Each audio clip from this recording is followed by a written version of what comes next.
Well, as far as vowel sounds are concerned, as I told you, they are confined to this oral cavity. And like what parts of what organs of speech do you use in articulating these? Say blade of the tongue, say tip, means entire tongue you may say. When we pronounce vowel sounds, we make use of tongue. We make use of vowels. Lips. We make use of alveolar ridge and palate. Okay, and palate. But as far as production of consonant sound is concerned, then you make use of the entire organs of speech, you may say. When I say entire organ of speech, I am talking about lips, I am talking about teeth, I am talking about the blade of the tongue, I am talking about larynx, I am talking about trachea, vocal cords. They also, vocal cords vibrate.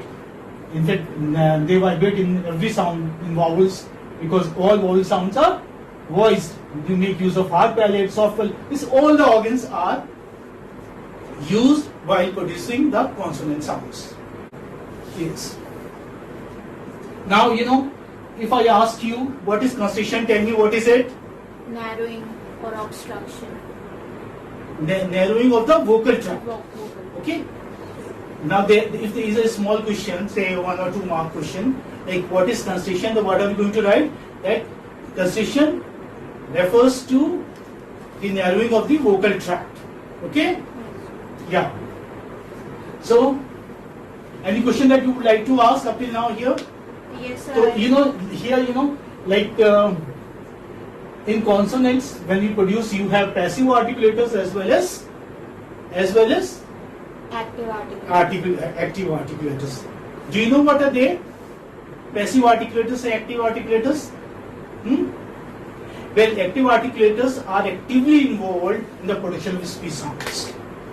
Now this is something self-explanatory. When I say active articulators mean that they are actively involved in the production of speech sounds.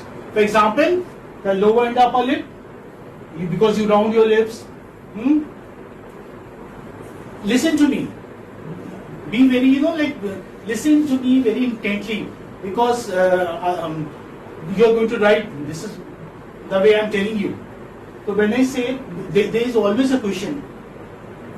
Most of the time there is a question, what's the difference between passive and active articulators? That's why I am talking about this. Otherwise I would directly jump over to this explanation of the sounds. Yeah. So active articulators are the articulators which are actively involved in the production of speech sounds. For example, the lower and the upper lip, say tongue, uvula, okay, and glottis, you may say. Why glottis I am saying? Because vocal cords vibrate. And what's the role of vocal cords? When they vibrate, you have a voice sound, and when they do not vibrate, you have a voiceless sound. As far as the consonants are concerned, you have, say, passive as well as active articulators. The role of both, active as well as passive. So passive, you can very well understand, like teeth. Teeth is a passive articulator. Now you tell me yourself. This nasal cavity is a passive articulator. Come on, speak from your side. Palate. I don't know why are you so silent. Palate, yes, palate.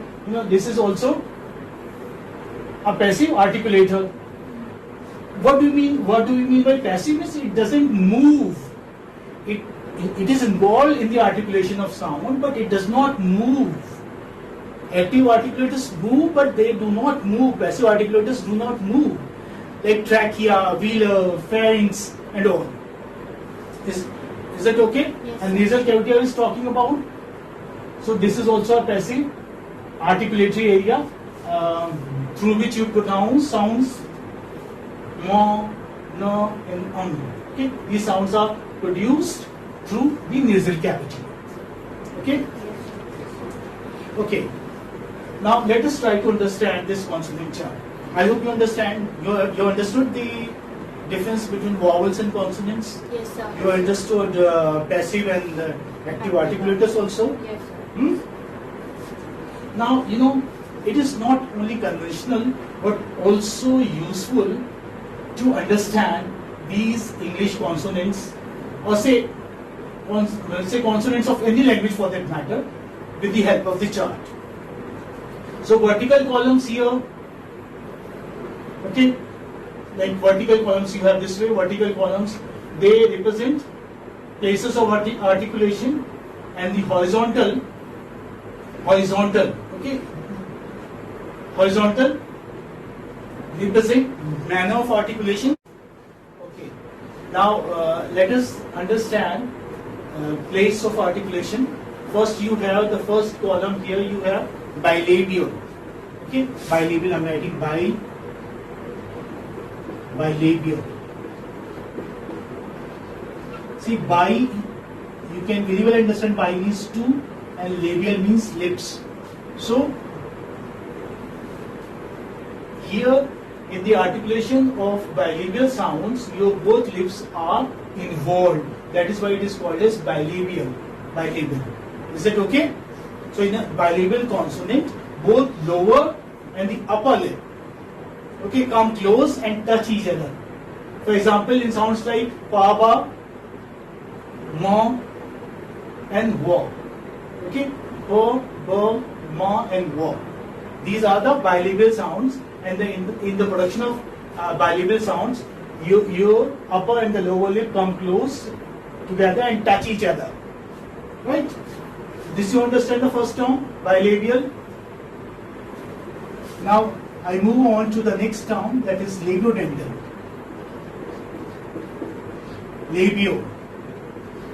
Labiodental.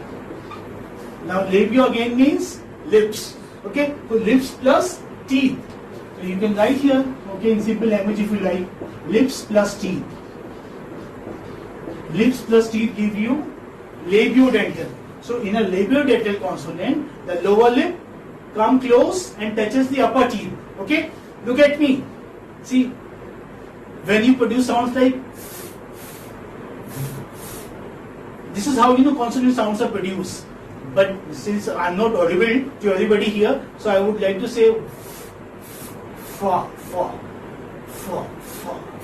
See, I am touching my upper teeth. Va. So, what is labiodental? In a labiodental consonant, the lower lip comes close and touches the upper teeth. For example, see, labiodental fa and va. Okay, these are labiodental consonants. It's a pair. As I told you, the first one is voiceless and the second one is voiced. Here also, the first one is voiceless and the second one is voiced. There are 24 consonant sounds, and out of 24, 8 are in pairs. You have 8 sounds in pairs, and 8 are single consonant sounds. 8 are single consonant sounds. And in pairs, the first one is voiceless and the second one is voiced. Is that fine? Yes, yes. And here, as far as single sounds are concerned, ha is the only sound which is voiceless. And apart from, except ha, all of the sounds, ma, na, wa, ra, la, ya, they are all voice sounds. Okay? So we were talking about bilabial, we discussed bilabial, we talked about labiodental, then dental. Dental, what does dental mean? Can mean dental. Dental is tongue plus teeth. Dental means teeth, but here the articulators are teeth. Teeth, teeth are written dental. Teeth plus tongue. These are the articulators. So here in dental you have teeth and tongue. The tip of the tongue touches the upper teeth. The tip of the tongue touches the upper teeth. See here. Th, the,